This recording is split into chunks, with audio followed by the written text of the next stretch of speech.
Okay, then. Welcome all to the first day of the conference that the change is inevitable, full equality now.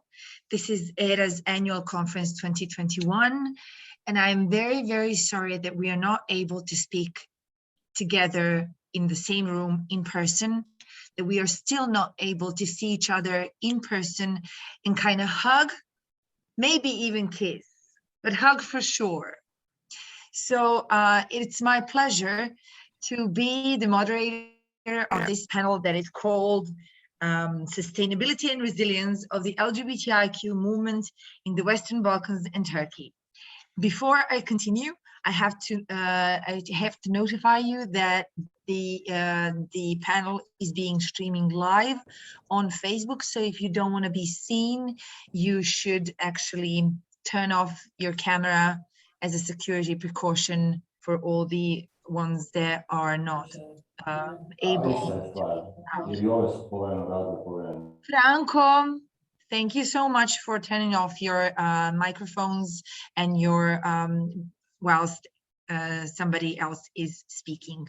So you know the drill. We've been doing, we were Zooming throughout the 2020 and 2021, I think, the whole time. So when you're not speaking, your microphone is off. And if you want to say something, you should just raise your hand and I will be happy to give you the floor. Today with us, I have to tell you, my extreme pleasure is to introduce my great colleagues from all over the region in Turkey. We have Lila Miliki from Macedonia. We have Esmeralda Jelilay from Albania. We have Dina Barjektarevic from Bosnia and Herzegovina. Miloš Perić from Serbia. Semi Oskarakash from Turkey. And I will be, as I said, your moderator for today. I mean, why, the first question is, why are we speaking about resilience and sustainability of the movement in the Western Balkans and Turkey? I think that the reasons, besides the ones that are obvious, right? We are speaking about that because the situation is quite hard. We see the rise of many right-wing political movements in the region, but also in Turkey. We see increased polarization in the society. We see the weakening of the European Union and EU integration processes as well. And also, like the cream on this beautiful cake is the COVID pandemic. I've been told that a cake is not being made of shit, but still we're in it and we have to actually deal with this particular thing, all of it, all together, the best we can. So, Franco, do you have something to say? Because there's a hand that you rose, I think, before I continue, or maybe that's something just, I don't know. Franco. Okay, let's continue. So in trying to see what we did during the past 2 years in relation to resilience and sustainability, I'm not going to speak too much. I'm going to give the floor to my colleagues, and we will today discuss all the practices or the negative things that we experienced, but also all the positive practices that we put in place to kind of deal with all these things that I've mentioned at the very beginning. And it's interesting actually to say also that for example, I had to write this down because I'm lousy with numbers. But I have to say that for example, some reports from the Global Philanthropy Project, they actually, this particular report has said that the anti-gender movement, for example, has been financed 3 times more than all the movements for gender equality only in America. And also the embassies that are financing the LGBTI movement are just financing with a small proportion of their budgets. I think that it's 9% of all donation from the embassies are going to the LGBTI organizations. We have to have all these into consideration when we speak about sustainability, especially because we know, and 2020 and 21 showed us that we will have a lot of issues with that for sure. So we have some very important questions to answer today. And one of the first ones is what happened during 2020 and 2021? What happened? What were the main challenges that we came across? So I'm going to ask my dear colleagues, anyone can start, maybe Esmem, are you okay for you to, is it okay for you to start, to give us a bit of a perspective on how were things in Albania, and how did you, after we will speak about how did you cope with those challenges, but mostly what were the challenges that you encountered in this previous period of time? Yeah. Thank you. Hello, I'm Esmeralda. I'm in the role of right now, the director of projects at STREA. It's my 6 years that I'm working for STREA, and I know from the very beginning how it started. And right now I've worked in every case and with every case about their difficult situation to recover from the difficult situation that they were part. And of course, even for us was a very difficult year. It was very difficult to survive as an organization and to give as much as we could services for the cases that we had, because we hadn't so much funds to cover their needs during the pandemic situation. And we have a program at STREA that it is called the supporting in distance for the cases that are supported outside of the residential service. So we always needed funds for this program. And when the pandemic came, this program were the first, like, very, very needed for the LGBTI community in Albania to be financed. And we gave a lot of services. I think that we gave the highest numbers of the services for the cases during these years, because it was in question their survival. So we used also the organization reserves to give services. And as you may know, we haven't done the gala event, the fundraising gala, that in Albania, it's one of the biggest fundraising events that we collect some funds to give services in this kind of situations. And we use the funds that we collected from the galas before and the reserves of the organizations. So because you know that right now the funds are not in the focus of the services, and STREA is a service, so we should give directly the services to cases. And the focus is in advocating and lobbying, where Albania is part of the calls, and in the Balkan calls, when it comes turn to Albania, it's for advocating and lobbying. But we need services in Albania, because the state right now covered this year only the salaries, basic salaries for 6 employers in the shelter, and nothing else. So all the other funds are from donors, from the reserves of the organizations, and we spent and we gave a lot of service for the cases. The medical needs, what it is one of the first things that were most that has a lot of costs for us, because we have a lot of cases that suffer from SSIT and HIV and syphilis too, and they were infected with COVID too, and their survival were very in danger, so in threat. They were very in threat, and we have a lot of difficult situations that we can speak for some of them, but maybe some colleagues of my other colleagues too, if you want to share maybe a specific theme for medication needs or a specific service, I can share too some information about this, how we dealt with how we worked with, and what practices we used to give services to them, and how it worked for them. If you need this, we can. Yeah, we will for sure want to know this, especially because we will speak about the solutions that you actually put in place in order to tackle all these issues that you mentioned before. So we are going to do this in the second part of that's going to be my second question, actually. So if you want to mention some other things that you encountered as we know that the finances for services have been struggling for a while now, and we know that mostly the finances have been given to advocacy and lobbying, and services have been neglected.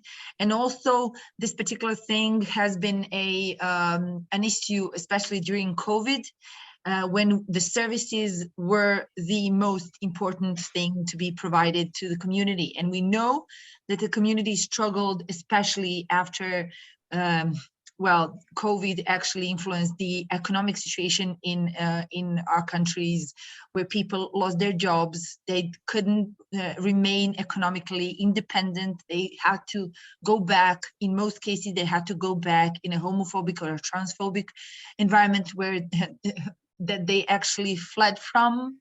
So it's very, very important to speak about all these challenges, but also about the solutions that you, as I said, put in place after you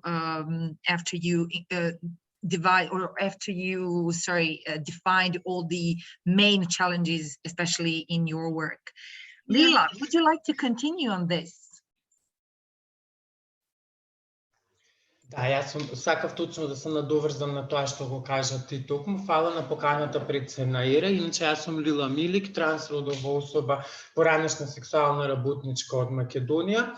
Работам во првиот колектив на сексуални работници Стар, каде сум повеќе од 6 години, како координаторка за мобилизација, едукација и превенција на терен, но исто така сум една од основачите на Трансформа иницијатива за заштита и унапредување на трансродовите права во Република Северна Македонија. Токму тоа што го спомна ти, кај нас се случи тоа да ние немаме можност да им ги покриеме кириите или да ги покриеме режиските трошоци на нашата заедница, па од тука заедницата мораше да се групира да се собираат во еден стан, повеќе луѓе да се групираат или пак да се враќаат во своите небезбедни места. Исто така кај нас владата не превзема никакви мерки, иако имаше неколку сетови кои што ги најавуваше, но во ниеден сет не беа опфатени како посебни категории, да кажеме трансродови лица или сексуални работници. Беа отворени општо, па ние како организација, како прв колектив на сексуални работници, моравме да бараме финансиски средства, за да можеме да обезбедиме социјални услуги за самите сексуални работници, но и да обезбедиме храна и хигиенски средства, бидејќи, како што кажав, не бевме во можност да обезбедуваме режиски трошоци или да плаќаме за нивни кири и сметки, бидејќи донаторите тоа не го дозволуваат, а државата се пак потфрли во тоа. Lila, thank you so much. This is very, very important. As far as Montenegro is concerned, we know how actually that the only people that actually took care of the community were the organizations providing the services for the community. So, for example, in Montenegro, what we did is to provide to kind of designate a part of our budgets to provide emergency aid to the community that actually couldn't be that were left alone without jobs and without the means to pay for food and rent. Dina, I would love to know what happened in Bosnia and Herzegovina and whether you've encountered any of these similar or the same challenges as in Macedonia or in Albania or in Montenegro. Okay, thank you very much. So first of all, welcome all. I'm Dina, I come from Tuzla Open Center and my pronouns are she and they, and I work as a program manager. And it's my honor to be here at this panel at the ERA annual conference, and I'm very happy to be with you all. So the specific in Bosnia regarding Tuzla Open Center, we are a local organization. So we work only in the field of Tuzla Canton. That's where we operate. And we have a lot of similar problems like adjusting the work program that we have, but because we're only funded throughout the projects that we have. So we have 2 people who are employed in Tuzla Open Center, but we got lucky that we had this project that lasted for 3 years before the COVID pandemic hit. So we could adjust it a little bit to the needs of the LGBTI community. We also had to work from home like everybody else, but our advocacy had to be stopped because the institutions were closed due to pandemic. They were, worrying about their own safety, and they were only emergency issues could be there. So our advocacy had to be stopped for a short while, but also the funds were all aimed at reducing the effects of the pandemic, but effects on the general public. There were no specific funds that could thank you. Yeah, thank you. But there were no specific funds that were aimed at reducing the risks of the pandemic for the LGBTI community, because we do know that a lot of our community had to go back to their homophobic, unsupportive place, where they felt totally unsupportive and insecure environment, and which we couldn't get them out because we had this police curfew and nobody was allowed to go out of the home. So that really kind of worried us and frustrated us, because we only had one question: what is in our power that we're able to do for the community to kind of reduce those risks? And a lot of them, especially the trans community, they were the healthcare was very they couldn't get to the healthcare because everybody was only focusing on the COVID and the patients who got infected. So I know that took a toll on them as well. So we faced a lot of challenges, and we're still facing, but we had the luck that we could stay a little bit flexible. But we will talk about it in the next question. But those are the main challenges that we had, and also the funding of our program, because we are a local organization. So we kind of had those problems, but we kind of did a little bit what we could, the most that we could. But that was literally the main problem. We were working from home. There was no safe space that we could give to the community because we were all locked out of the social environment. So there was a huge worry and frustration for the LGBTI community in regarding what we can provide the services for them. Yeah, I mean, thank you, Dina, so much for your perspective. I mean, it's really important to speak about, the Ти благодарам, Дина. Знам дека е навистина важно да се зборува за... I hear Macedonian translation at one point. I don't know why. Sorry. How about now? Okay, shall I start again? Perfect. So Dina, thank you again. And I really think that it's important also to speak about, all the challenges that actually our mental health endured during the COVID pandemic, especially because we couldn't be connected with our loved ones, or at least the friendly environment that we were in before the pandemic. So we couldn't connect, we couldn't hug, we couldn't kiss, we couldn't do anything. We couldn't be in a friendly or supportive environment for a long, long time. And I think that for sure took a toll on us, most certainly. Miloše, I would love to know the perspective of Serbia in this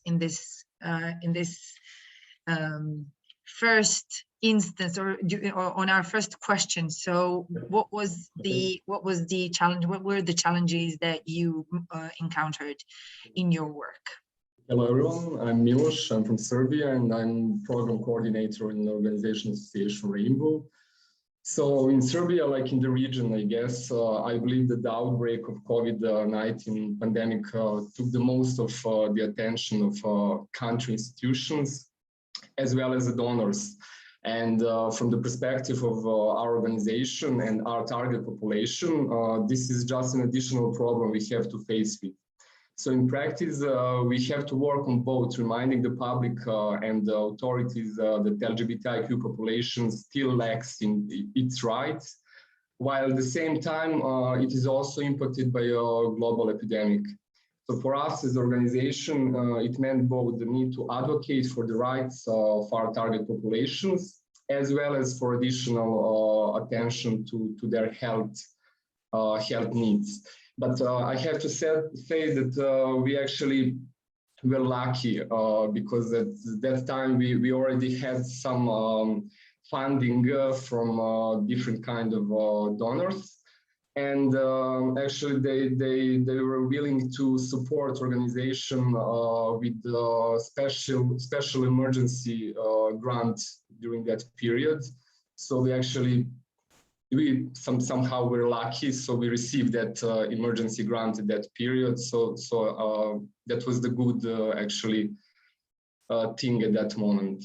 But yeah, generally the COVID pandemic, I think it's at the moment the big thing regarding the donors and funding of organization, because they focus on the actual pandemic more than human rights. So thank you, Miloš, so much. I think that it's really interesting how certain donors definitely gave us the opportunity to apply for emergency funds, but when we actually spoke about the emergencies that we have, they were like, yeah, think outside of the box. But when we gave them outside of the box, like, yes, we need food and we need money for the rent, for people that are struggling, they were saying, but we were mostly thinking about advocacy and lobbying. And we were like, okay, that's amazingly outside of the box.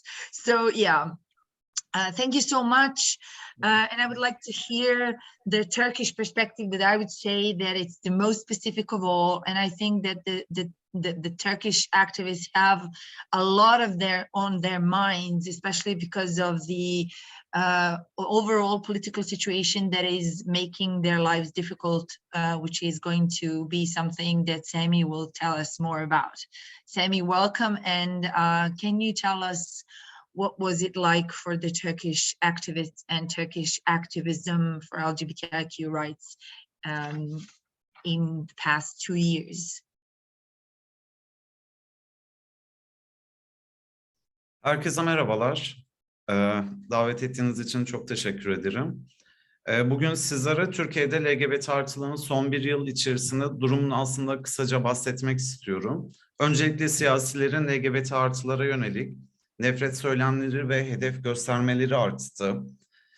Daha Şubat ayı başında işte Cumhurbaşkanı'nın bizim gençliğimiz LGBT artı gençliği olmayacak ve tarihten gelen bu milletin şanlı tarihinde LGBT artılarla geleceğe taşımayacağız dedi.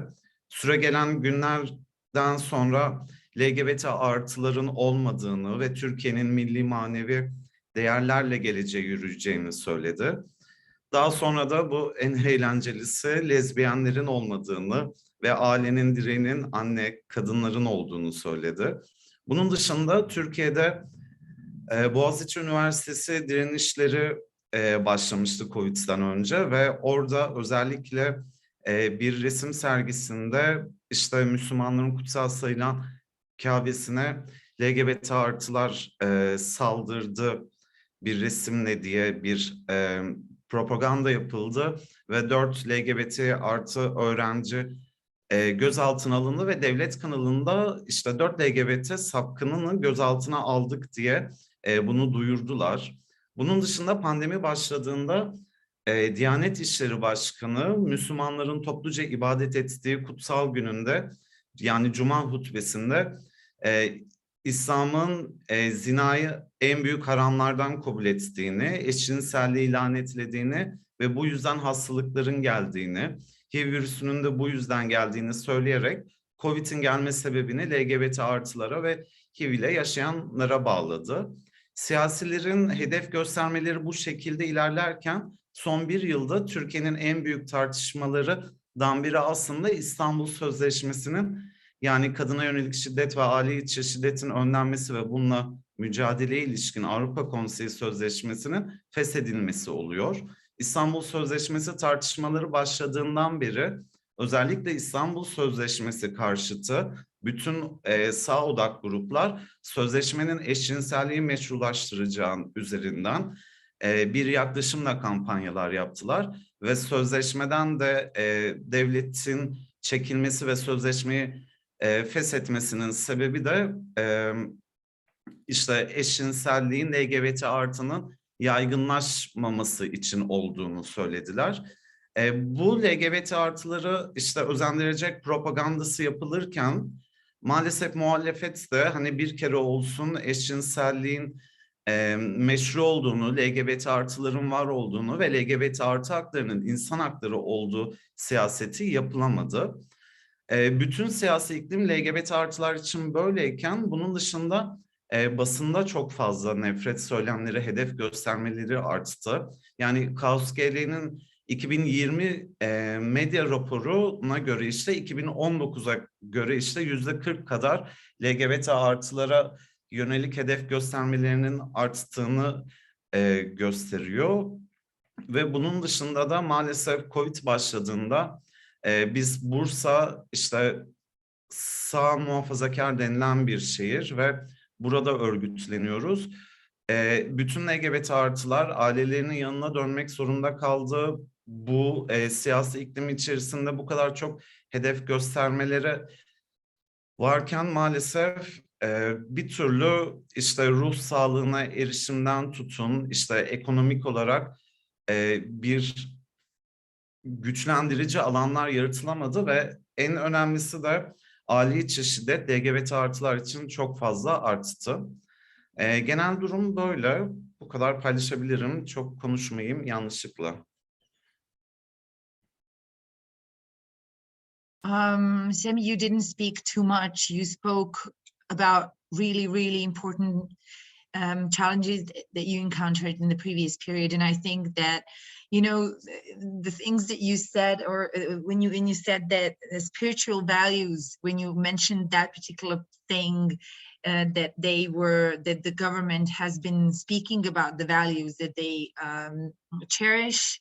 You know, love should be or is one of the essences of all the religions, but it doesn't seem like it when our religious leaders are speaking. You know, they speak only of hate also, and they speak about, you know, intolerance, they speak about disrespect, nothing else. So it doesn't seem like our religious values or spiritual values have a place, you know, in the fight of for human rights, which is a pity, I would say. I see all your comments on the chat, but also if you, we know that we have volunteers monitoring the Facebook stream. So in case someone has a question or a comment, they're very welcome to post it there. And Oscar will just raise his hand and tell us that we have an important question or a comment that we have to take into consideration. Jelko, I see all your comments as well, and I will be happy to give you a space where you will be able to just vocalize all those after we provide all the information that we wanted during this panel. Okay, the question that we are now would like to answer, so what were the possibilities? What were our options? Did we have to change the programs due all of these circumstances that arose? And if yes, what way? And did service-based organizations had a better or more options than the ones that were providing only, or that were doing only advocacy and lobbying? What was the situation? So would anyone of the panelists would like to go first? Dina, maybe you? Okay, yes, sure. Thank you very much. I mean, Tuzla Open Center is focused on advocacy and lobbying and working with the community. So we work on two bases. So as I mentioned earlier, our advocacy had to be stopped for a little bit because of the institutions were completely closed to the general public because of the pandemic. But now we see that we have to deal with the aftermath. I have to quote it, aftermath, because we are still living in the state of a pandemic, but the aftermath of the pandemic, and I fear that we will have to fight them for a long time to come, because we noticed a lot of the LGBTI community struggles with their mental health because they have been living in an unsupportive families, unsupporting environments for many, many months, and many of them lost their jobs.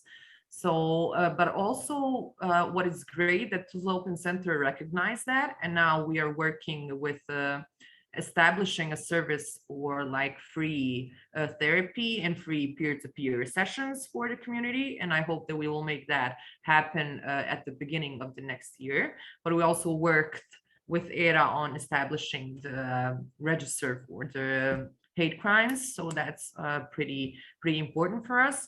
What we managed to do, like during the state of a pandemic, like the first wave that hit us, is that we organized like online workshops, but we also need to remember that a lot of the community inside of an unsupportive home, so many of them weren't even able to come online to kind of hang out with us, drink some tea, drink coffee, talk about everything except the pandemic, because the media was really insulting fear in everybody during the pandemic. But we also like published publication queer art in self-isolation, because we noticed that a lot of the community deals with self-isolation through art.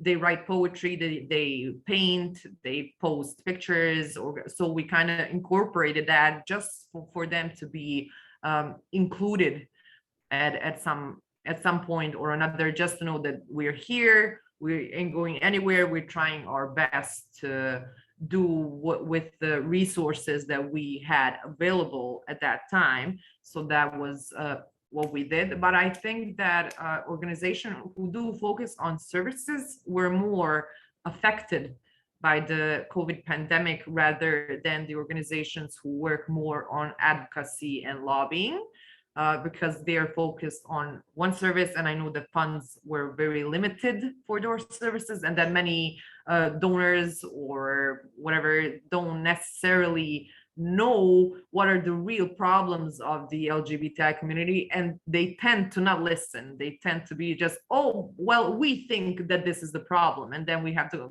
well, no, that's not the problem. We know what the problem is. That's why we're coming to you for help. So I think that I'm very happy to hear all of the other perspectives, but for me, I'm very happy to know that we will have the services of free therapy and free peer-to-peer support of the beginning of the next year, so we can give back to the community at least something. So yeah, I don't know if I answered the question. Yes, you did. Okay. So thank you so much, Dina. I also wanted to say that during the previous period of time, I think Juventus is also the organization that I'm coming from is an organization that also does both advocacy and lobbying, but also service provision. And we saw we were fortunate enough to be completely understood by some donors who gave us the possibility to designate a part of our budget for things that were emergency aid for the community. For example, these were budgets for the trainings that we were supposed to do with professionals, blah, blah, blah, these kind of things. So we designated this part of the budget for food for our clients, and this particular service we had for 3 months. So this amount of money was given was actually approved by our donors to be given in a completely different way. So for service provision that they didn't finance, which is, you know, amazing to have these kind of possibilities. But do anyone else have this particular experience or similar ones? Lila, what was it like in Macedonia? What did you do? What kind of service provision what kind of a shift did you have to make? What kind of a change did you have to make in order to continue further on? And what were the some of the practices that you would like to pinpoint in trying to explain to us how actually you coped, especially when we speak about the trans community, or especially when we speak about trans community that provided sex work also? How was it for them to cope with all the challenges you mentioned before?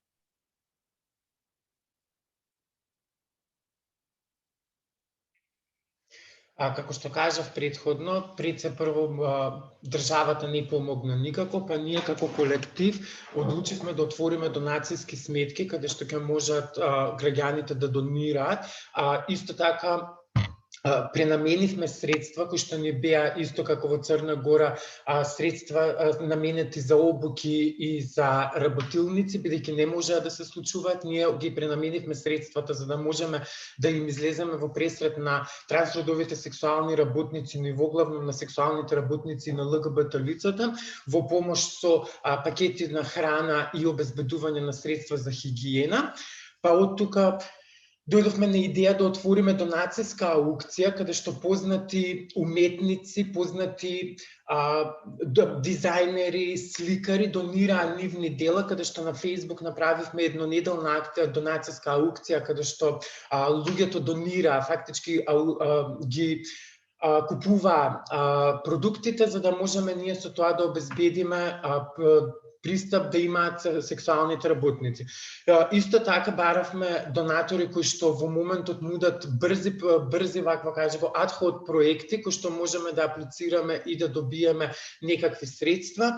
За среќа добивме од еден донатор средства да отвориме инфолинија во 3 града, во Скопје, во Струмица и во Гостивар, каде што ќе може сексуалните работници, но и ЛГБТ транс луѓето да се информираат во однос на ковид, да знаат каде да се тестираат, да знаат како да превенираат. Исто така обезбедивме психолошка вакво кажеме психолошки сеанси за луѓето кои што им е потребно. Нажалост, бидејќи беа онлайн, повеќето луѓе не сакаат да го користат тој простор онлайн, бидејќи не се знаат со човекот кој што тој со психологот и им беше малку тешко во тој однос.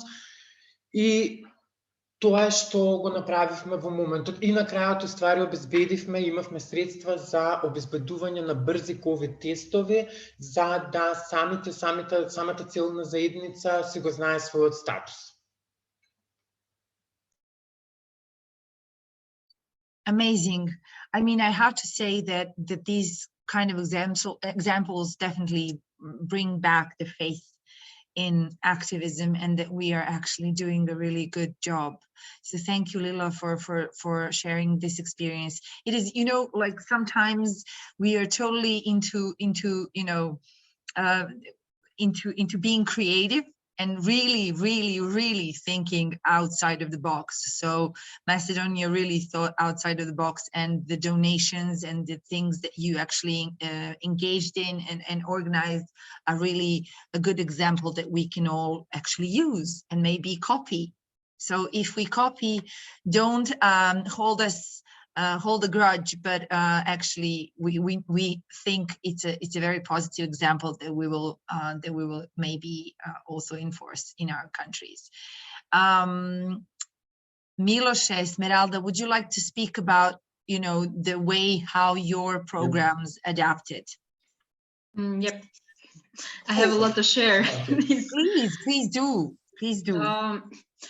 As you may know, we are a residential service, and my colleague Elena can confirm too that we worked in terms of quarantine and in terms of a protocol from the Ministry of Health and Welfare, and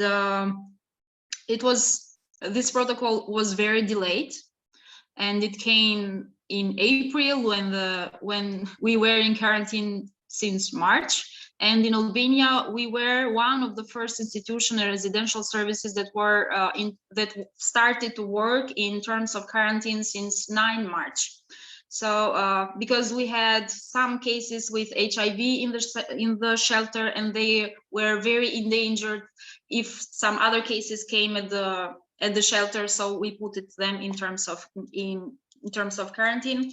And it was very, very difficult for us too, because we as professionals were in an unknown situation that we haven't been before. We hadn't some protocols to refer in the organization, and we were scared for the well-being of the cases that we had in the shelter, because they needed services, and we couldn't even move without permission from the Ministry of Welfare.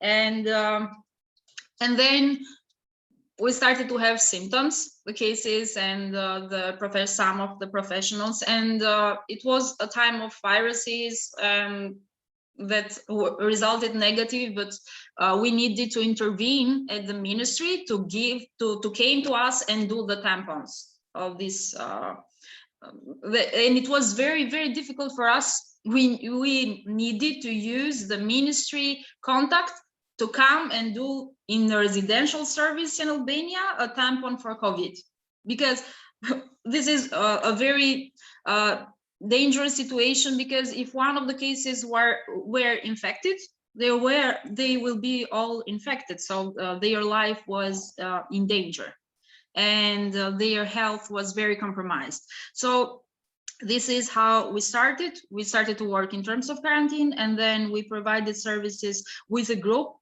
3 of us started to work in the field, and we took the permissions from the ministry and tried to give services in distance or leave it somewhere, or sending medications by post, because we couldn't move from Tirana to another cities, and there were cases that were in an emergency for medications.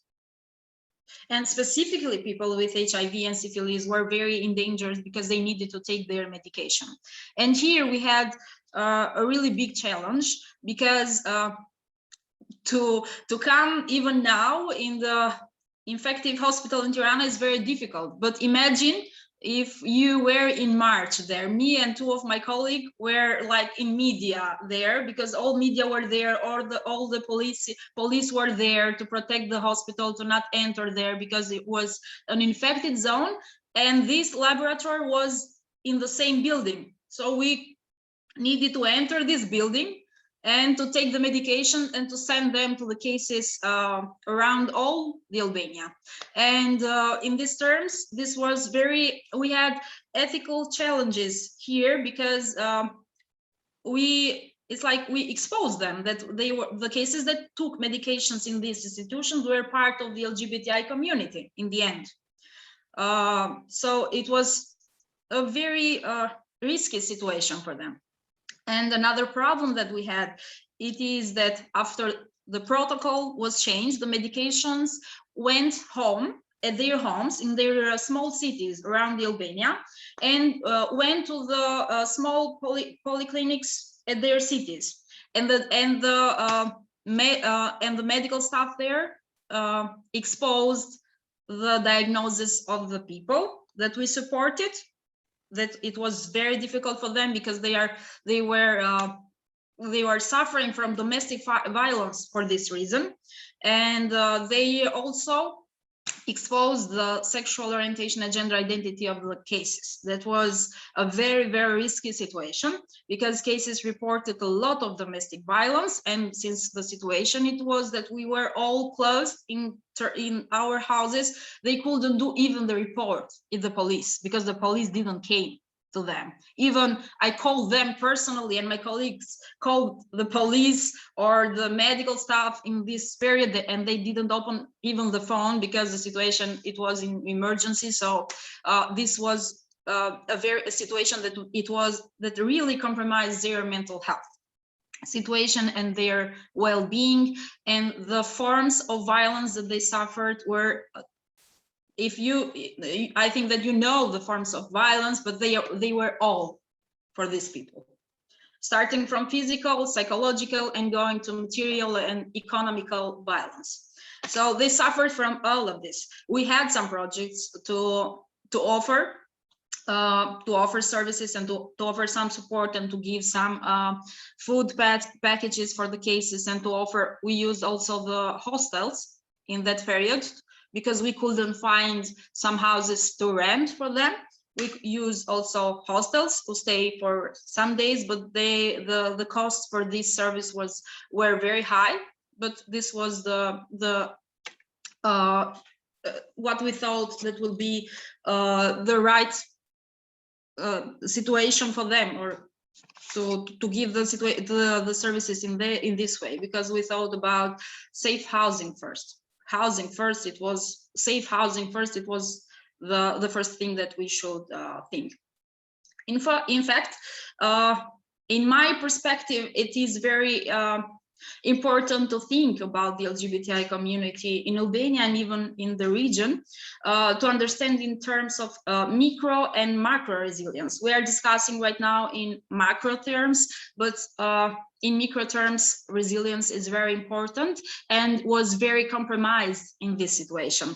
Because if we are talking about resilience for the members of community and the coping mechanisms, we need to understand that if we are talking about resilience, we are talking about the structure, or like a foundation that every one of us have for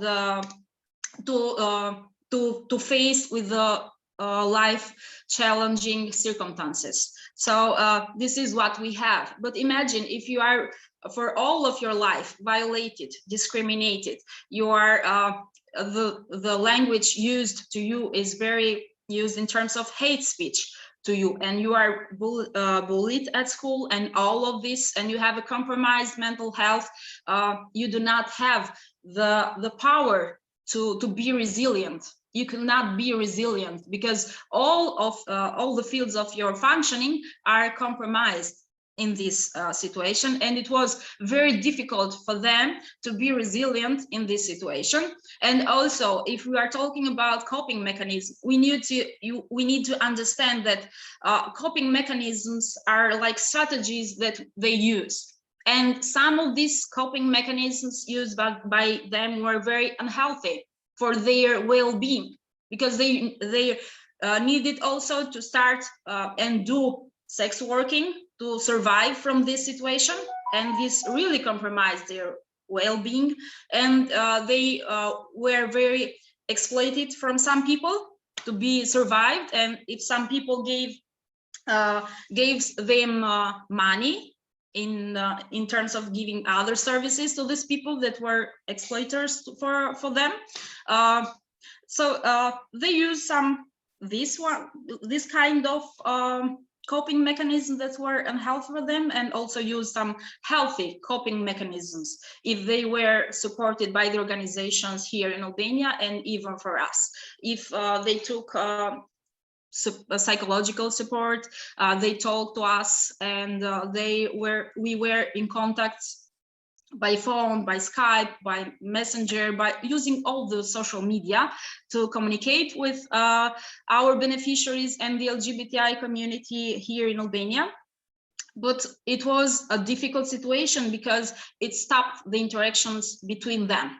And if we are talking about the LGBTI community in Albania, they are communicating and being underground. So it's very important for them to have peer groups to share about their needs and feeling supportive. And in this situation, they couldn't have these groups, and they lost the social interaction. And this also compromised their well-being in total. Yes. So they lost the group support. And in this period, we also have done the first study about the needs of the LGBTI community, were mostly online. With the interviewers, did the study online to understand what they needed the most. And you can find in the website of Australia the study, because it's even in English, and you will find very important data to understand about the situation and how their perspective by the perspective of the community, how they dealt and how they recovered from this situation and what they needed the most. So we are speaking about surviving. Yes, ma'am. I need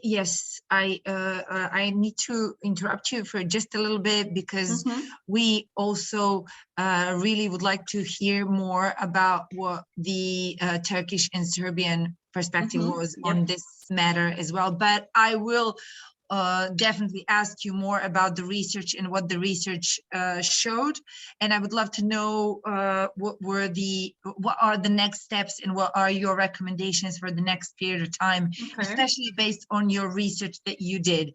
The one thing that you definitely answered is what we did for what we actually, or how invested are we in the resilience and leadership building within our community. And I think that COVID actually showed us that we were quite, I wouldn't say that we were neglecting the resilient part of the resilience part of, or resilience building part of our activism, especially because COVID showed us all the layers of vulnerability in our community, showing us that in the LGBTI community that is already vulnerable, we have multiple layers that actually took into consideration the fact that we have people that are, doing sex work, that are doing drugs, that are also poor, they don't have the means, they don't have internet, that live in rural areas.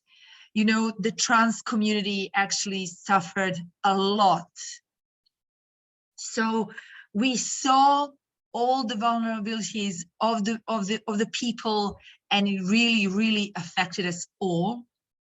And I think that, as an activist, I'm saying this with, with a bit of pain, I would say. It was very hard to speak to people during the pandemic and during the quarantine. It was very hard to hear them cry and very hard to hear them struggle. And it was, or to see them struggle. So I think that it's a part of the, also our resilience in relation to how affected we were as service providers or people that gave, the help or provided support, was also very much challenged during all of this period of time. And not to speak about people that actually were in need. So us being completely aware that we are, that we are just, it's a drop in an ocean. The things that we are doing was also quite painful and quite difficult to take into consideration or to struggle with during all of this time. So, and we were, I have to say that we were the privileged ones, the activists, the people that actually had the possibility to work, still work and provide for themselves. We were the privileged ones. And not to speak about the communities that actually had a really, really difficult time. So Miloše, Sami, I would like to hear from you how invested we are in resilience building and leadership building in our community. Do we have to do more? What do we do? What are the next steps? What do we have to do in order for the community to be more resilient, for our activism to be preserved? I would say, I don't know.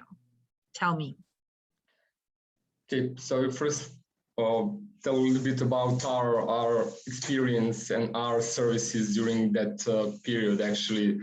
So the only services we were able to provide to our community during the very outbreak of the COVID epidemic in Serbia were communication, actually, and information distributions to our clients via phone, internet, and social networks, dating apps, and online counseling. But we have also translated to the local language and distributed the most important messages given by relevant international organizations such as the UNAIDS and International AIDS Society regarding HIV/AIDS and COVID in that context, because we are also working on HIV prevention a lot in community. But at the very beginning of epidemic, we have also providing social support services, including delivering basic foods, hygiene products, and humanitarian assistance for the most vulnerable populations in our community. So we actually had at that point support from Swiss embassy for that. That actually just wanted to support buying foods, and the main, actually, that's the most important things for actually the most vulnerable population. So yeah, our services like testing and that kind of activities, which is actually more connected to that physical contact, we had to postpone that. Later, we actually continue to work testing and that kind of stuff also. But at the beginning, it was the mostly connected to that basic actual needs which our community was in needed. So yeah. Thank you so much, Miloš. And can you say about what Asociacija Duga is doing in relation to resilience building and leadership building in the movement? Do you have any plans on focusing on that particular area maybe in the future? Yeah, we have actually that program which is connected more with entrepreneurship and actually empowering people from community to start some kind of enterprises, and actually some kind of training how to actually start enterprise, and generally about entrepreneurship. So that's the one of the line in our activities, focus on empowerment of community, actually.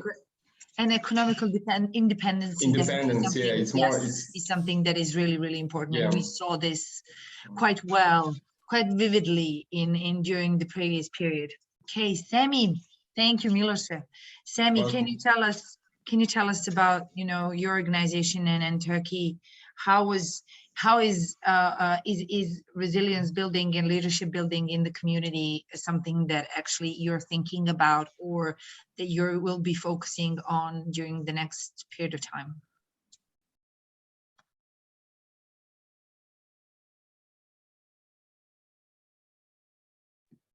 Sesim kısılıymış. Türkiye'de ekonomik kriz de çok ekstradan fazla büyümeye başlıyor ve alım gücü zorlaştıkça bunda ilk etkilenen gruplardan biri LGBT artılar oluyor.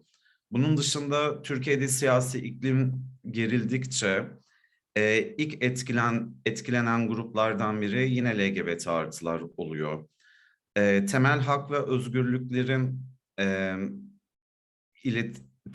özgürlüklere erişimde LGBT artılar ilk etkilenen grup oluyor ve Covid başladığında Türkiye'de etkilenen değil, ilk unutulan grup LGBT artılar oldu. Özellikle mülteci LGBT artılar ve seks işçisi LGBT artılar. Açıkçası biz Covid'e yani pandemi süreci başladığında özgür renkler olarak hani bir şaşkınlık, şok geçirdik. Hani ilk şey soruldu. Bu bir hafta mı sürecek yoksa bir yıl mı sürecek? Ne olacak? Ve sürekli hani siyasi iklimin de hani sürekli LGBT artıların başında konuşan ve LGBT artıları sürekli işte terörist olarak ilan eden, onları suçlulaştıran bir ortam içerisinde biz şunu fark ettik. LGBT artılar ruh sağlığına erişemiyorlar. LGBT artılar özellikle hukuka erişemiyorlar. Biz bunu örgütlemeye çalıştığımızda da şunu gördük. Bu alanda çalışan uzmanlar da LGBT artılarla çalışmayı bilmiyor. Yani üniversitede 4 yıl boyunca psikoloji eğitimi almış biri LGBT artının açılımını bile söyleyemiyor ve bunun için hani ben sizle dernekte gönüllü olmak istiyorum ama bunun için bize bir eğitim verebilir misiniz falan diyorlar. Bu süreçte ilk önce LGBT artıların ruh sağlığına, erişimlerine ve hukuka erişimine güçlendirmeye çalıştık. Ama onun dışında bambaşka sorunlar oldu. Türkiye'de LGBT artı derneklerinin bağış toplaması ve bu bağışı dağıtması çok zor. Neredeyse işte prosedürler üzerine imkansız gibi. Biz de bunu özellikle yerel yönetimlerde yurttaşlara bu hizmeti verebilmeleri için, özellikle LGBT artı yurttaşlarına verebilmeleri için bunun lobi çalışmalarını yaptık. Onun dışında pandeminin yine ne kadar süreceğini bilmeden çoğu işte HIV'le yaşayanlar için antiretroviralleri işte yedeklemeye başladık. İlaca belki erişimlerde sorun yaşarlar diye.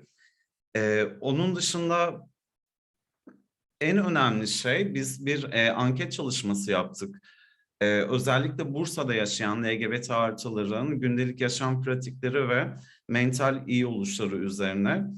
Ve bu anket çalışmasında şunu gördük ki aslında LGBT artılar bir Bursa'da yaşamaktan memnun değil, mutlu değil. Hiçbir şekilde dayanıklılıkları güçlü değil. Ve Bursa'dan sürekli göç etmek istiyorlar. İstanbul gibi, Ankara gibi, İzmir gibi LGBT artı yani queer feminist gettosu olan şehirlere. Ama bu pandemi sürecinin sonuna doğru geldikçe bizim danışmanlıklarımızda enteresan bir şekilde ilk kez bir şey artmaya başladı. Bizim derneği insanlar en çok şunu sormaya başladı. Biz Türkiye'den nasıl irtica edebiliriz? Ve geleceklerinde şunu düşünmüyorlar. Hani ekonomik olarak iyi koşullarda yaşayacaklar mı? İşte refahları olacak mı? Sadece şunu istiyorlar. Hani en azından huzurla, güvenle yaşayalım gibi. Bu kadar paylaşayım. Çok vakit almayayım.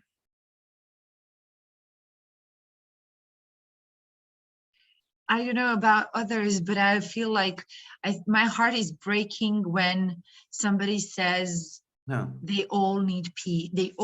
The only thing that they need is peace, to be themselves, to be who they are, to live a life. So, Semi, thank you for the contribution that you give. And I'm really, everything that we can do, or ERA that can do in relation to Turkish activists, please take into consideration all the opportunities, please. And one of the opportunities that we are going to provide is that we are going to send all these messages that you give today to the donor community. And this is the time. It's 12:03, and I think that this is the time, before I give the floor to the guests and the ones that are willing to comment on what they heard, I would love to give you the space to give you the space to provide us with some recommendations for the donor community, for the ones that actually can do something for, you know, for the community, for the organizations that are doing this amazing work all over the region in Turkey. So, Sami, would you like to open this topic in particular? What would be your recommendations for the donor community in relation to what kind of programs they should finance when Turkish organizations are concerned? What do you need? So you can be as specific as you would like. I think that this particular messages should be even strict and clear and fully, you know, demanding of the donor community. So what do we need? Sami, can you please tell us? Neye ihtiyacımız var dediğinizde içimden biri sürekli en temel insan haklarına diye konuşuyor biri. Ya ben son olarak şöyle bir belki çağrıda bulunabilirim. Özellikle yerelde dönen LGBT artı siyaseti, projeler ve hibeler içerisine sığdırılabilir siyasetler değil bence. Her biri bir öykü ve her biri bir dinamik içeriyor. yereldeki LGBT artıların ve LGBT artı örgütlerinin hikayeleri de çok daha dinlenmeli ve çok daha önemsenmeli. Çünkü bizler yalnızca yurttaşların değil, aynı zamanda yerel yönetimlerin, sivil toplumun, partilerin, genel siyasetin ve hükümetin politikalarına etki ediyoruz. Her ne kadar zor olsa da LGBT artıların en temel, en biricik ihtiyaçlarını görünür kılmaya çalışıyoruz. İnsan hakları kültürünün yerelde yaygınlaşmasına aracılık ediyor ve en önemlisi de bütün LGBT artılar için çalışmalarımıza devam ediyoruz. O yüzden de yerelin daha çok desteklenmesi ve daha çok dinlenmesi gerektiğini düşünüyorum. Teşekkür ederim. Thank you so much. This local context in Turkey is very, very important. Some of the cities in Turkey are also part of the, for example, the Rainbow Cities Network. The local context is like saving, I think, the minds of the Turkish activists, especially. So yes, you know, the donors should focus on the local needs and the local activists that are doing a great job. Dina, can you tell me about the needs of the Bosnian activists? Yes. What do you say? What do you say to the donor community? What would you like to say to the donor community in relation to what you need in order to continue the work that you do? I think I can only agree with my colleague that they need to focus more locally, because people do live in their local communities. I live and work in Tuzla. I do not live and work in Banja Luka, Sarajevo, Mostar. I think that they need to listen more to the local communities, local organizations, because we're working on that field. But Bosnia is really complex, and I get that. We have a lot of these issues regarding centralization, decentralization, but coming from Tuzla Open Center, working as a local organization, LGBTI organization, and there's only like 2 organizations in Bosnia and Herzegovina who are working for the LGBTI community. So there's Sarajevo Open Center and Tuzla Open Center. So I think that they just need to listen, not just listen, I need them to hear us and what are our needs and what do we need. We don't need them to put some kind of obligations towards us that don't have any means for us. Like when they say, okay, we want to give services, but then they say, okay, but I think you should focus more on advocacy. I think that they need to listen and hear what the local organizations and the local LGBTI community really needs, and to support us in that matter, because we do have the resources, we have the knowledge, we have the people who are ready to work, we have a lot of community living here. So I think that they just need to focus a little bit more on working locally with the local communities, because here is where we establish our rights. I go to my ministry, I do not go to the Ministry of Sarajevo, I come here in Ministry of Tuzla Canton. So I think that's really important. And thank you very much for giving me the floor and space to share this with you. I'm very, very grateful. Thank you. Thank you for sharing your opinion. It's really, really important for your voice to be heard and for you to be loud as possible. Lila, what the community of trans sex workers needs. Но само можам да додадам дека одржливост на нас не е потребно одржливост на програмите не краткотрајно, туку да бидат програмите да бидат одржливи долготрајно, не да бидат тоа проекти кои што се на 6 месеци или на 1 година, туку да бидат многу подолги проекти за да можеме да опстанеме. Само тоа го имам да го додадам.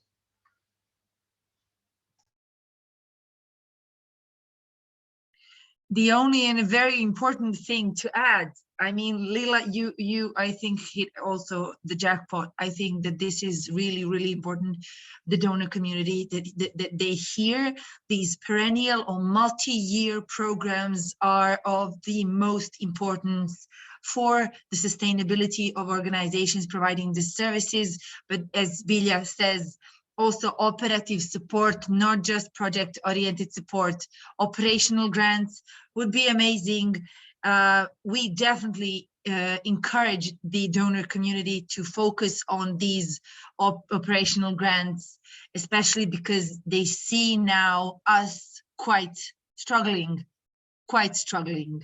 Miloše, would you like to add on this? Esme, you also think about the the main recommendations for the donor community.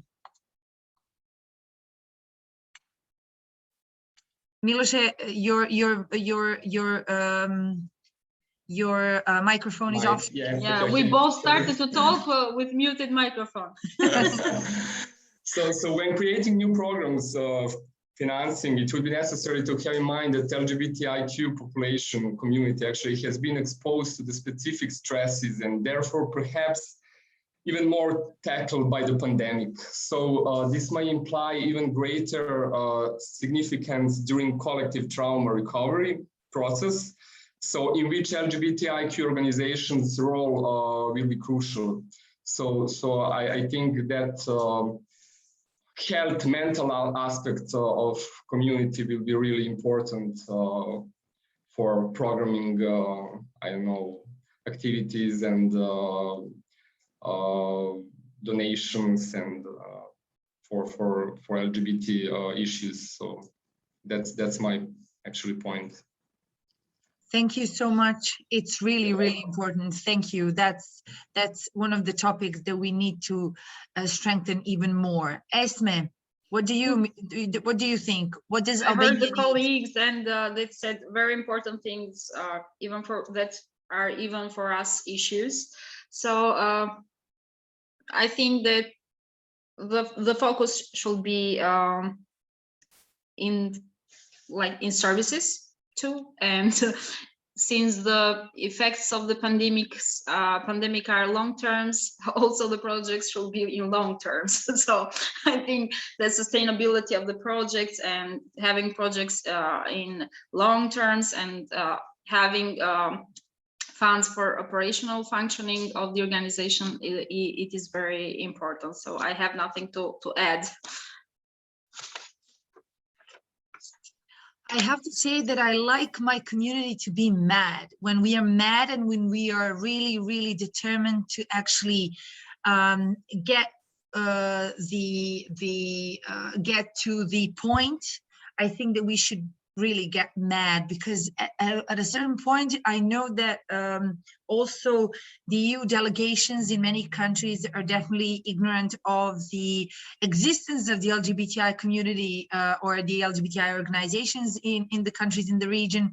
So also we figured that, and also we know that they feel that many outcomes that were very, very important in relation to human rights of the LGBTIQ community in the region are so-called soft outcomes. Magda, I can hear you again. Sorry. We really need to also take into consideration the fact that the EU delegations and the EU funds need to be focused on the organizations and our capacities, rather than going through any mediators in dispersing the funds that they actually have for supporting the human rights of LGBTI persons. It's 12:14 and I open the floor for all the guests and all the members and all the ones that want to comment on the topics that we discussed today. Maybe we didn't manage to cover all the things that we deem important, but please, if we didn't manage to cover something, this is the space and the time for you to actually raise all those issues. So people, the floor is yours. Who'd like to go first?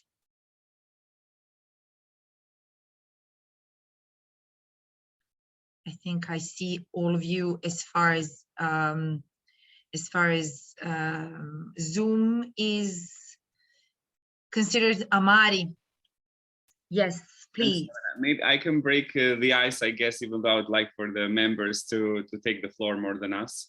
But I feel like the situation with the pandemic and everything that ensued kind of like confined us even more at the mercy of our governments and of our local, decision makers and stakeholders. And it showed even more how vulnerable we are when we miss our links, when we miss our connection to, in many ways also to the international community, even though they were somehow present. But all we heard today shows that actually, yes, they were present, but there was lots of miscommunication, some being flexible, some not. And it showed us again how we are very vulnerable from our own governments when it comes to remaining to function as individuals, to function as communities, and to survive or to thrive. But let's talk about survival right now, right?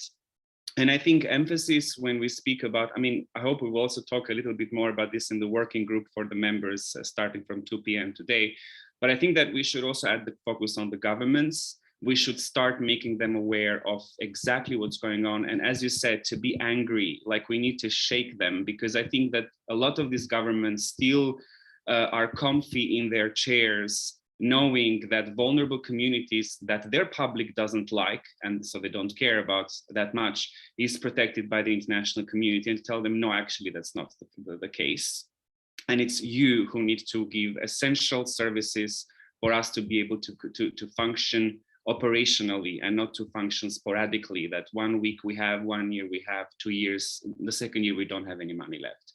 So I think, yeah, just to kind of, and we will do our part in that together with the members for that message to go also to the local government, I mean, international governments, aid agencies, and whoever is there, to start waking up that they need to support us, because it's not sustainable that the way it's been going on for all these years.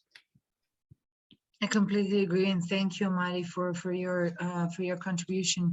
And maybe Oscar, do you think that, or do we have any comments on Facebook Live if someone wants to share their opinion on what we said up until now?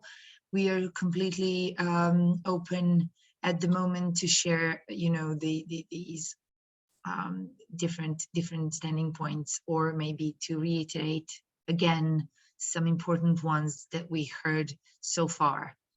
Any comments on Facebook maybe? No, so far there are no comments. Okay, maybe some reactions. Do people like us?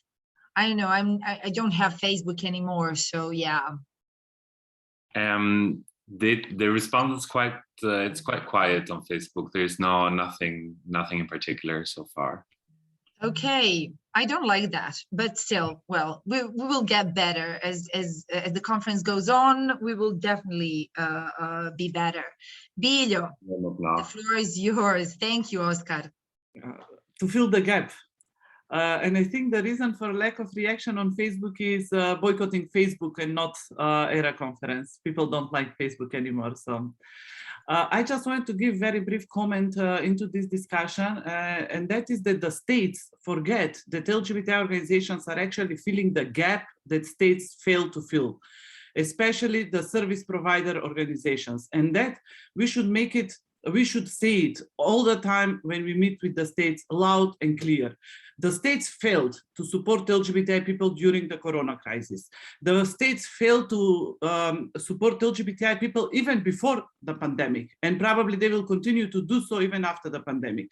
LGBTI organizations are those who provide shelter, are those who provide safe space, are those who provide free counseling, are those who provide free legal aid, etc., and not to speak access to health, access to other services.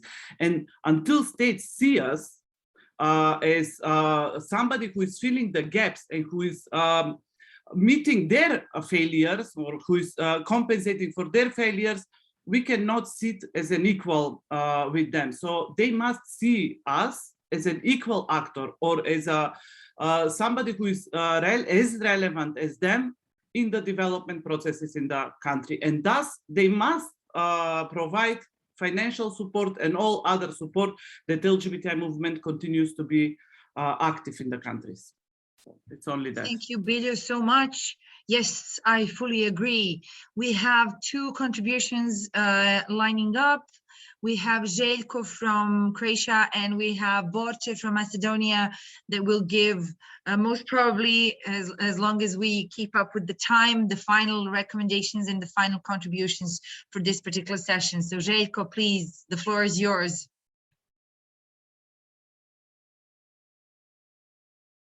Microphone. Željko, yeah.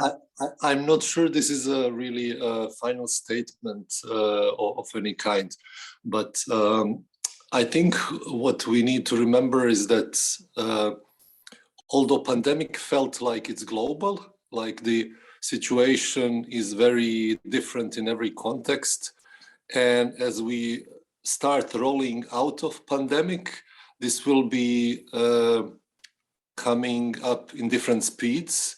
And for privileged communities and privileged centers, this might happen already next spring. And for others, it may take much longer time. And in this process of kind of going back to what some people call the normal, we have to insist that there was never a normal, and that there were always communities and individuals who were left behind, even without pandemic. And this idea of normality and going back to normal is nothing normal at all.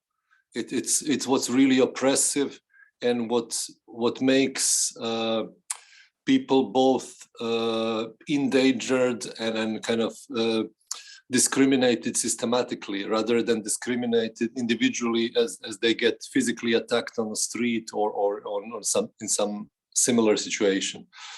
So to decline this notion of new normality and returning to normal, I think this is super important. And if there is a way to negotiate conditions with all the stakeholders, not to go back to previous situation, I think that would be the biggest win that can be made from this terrible situation. I think that this is absolutely one of the best conclusions that we might actually come up with in terms of the situation and in terms of the messages, not only to the, the donor community. I think that they have to also take this into consideration when they decide on what to finance and what to support, but also to our governments for sure. I have to just mention, Esme, please share the research that you did and the results of the research. Borte also gave us the possibility to download the impact, the report, or the impact of the COVID-19 pandemic on sex workers' mental health and social and economic well-being in the Republic of North Macedonia. Do keep in mind these resources when you would like to, read more about what we spoke about today. So yeah, Borte, the floor is yours. No new normal for sure. Thank you, Jelena. So I'm super excited of being here. Actually, this is my first time participating at the ERA conference. So cheers to all from Skopje. I really liked the first session. I'm representing STAR. STAR is recognized as the first sex workers collective in the Balkans, and I'm one of the co-founders of it, along with Lila. So actually my recommendations are based on the quick assessment that we did in order to know more about the impact of the COVID-19 pandemics of sex workers, and most of the sex workers that we are in a regular contact with are mostly transgender and LGBT sex workers. So I have a couple of recommendations that I'm gonna come with. So these are not only donors oriented, but a general one. So what I wanna recommend is that LGBTIQ population should be recognized as a particularly vulnerable population to COVID-19, and our respected countries should come up with packages of social economic measures to ensure targeted support for the community. Moreover, to secure uninterrupted provision of HIV programming, harm reduction, victim of violence prevention, and support services while the pandemic crisis lasts, and later on, to adopt the national HIV prevention program in accordance with the pandemic, considering the health and social economic impact of COVID-19 on sex workers and LGBT people in order to continually provide high quality and accessible services for key population during the pandemic crisis and later on. The hormonal treatment, which is really important for transgender people, should be classified as a vital one and secure uninterrupted access to it while the pandemic is going and later on. And finally, I think that the civil organization should be recognized as key partners in the process of creating a national response during the crisis and later on, and they should be involved in the decision-making processes and be financially supported. So this is just a couple of recommendations. Thank you. A couple of very, very, very important recommendations and I'm so happy that we are recording this because I'm unable to write that fast for sure. And I'm so happy that Borta, you're with us today, and hopefully you will be with us all the time onwards towards when we speak about different conferences in the future. And I think that this is the best way to end this particular panel. So we've heard a lot of recommendations that were really, really important, but we also heard about the struggles all through the Western Balkans and Turkey. And I really plea on all the ones who are listening to us today via Facebook Live or that are today with us, that will actually see this particular panel on our social networks, to have this in mind, because these are the voices of the communities we work with and work for. So we definitely know what we are speaking about. We know what we need. So the only thing that rests on the ones who are decision makers and the stakeholders are to actually not just listen, but to act on what we just said, all of the recommendations that we had today. So I would like to thank you for your participation. I would like to thank the panelists for their contribution. I would like to thank all of you for being, this much active and giving really, really important feedback to all the ones who would like to listen. So, and I hope that we will get angrier in demanding what's really, really ours. So see you at 2, I presume, all of you. Yeah, lovely. So, and I hope that you're satisfied with me being your what am I? I forgot how. Moderator. Moderator, yes, thank you Host, so much, Amaya. maybe host. Yes, a Hostess. host. Yes, a hostess of today. So thank you. I hope that I took into consideration all of your inputs and that I didn't forget anyone. And thank you for being this nice to me when I forget or being clumsy. So see you then at 2. Love you all. Thank you. Bye.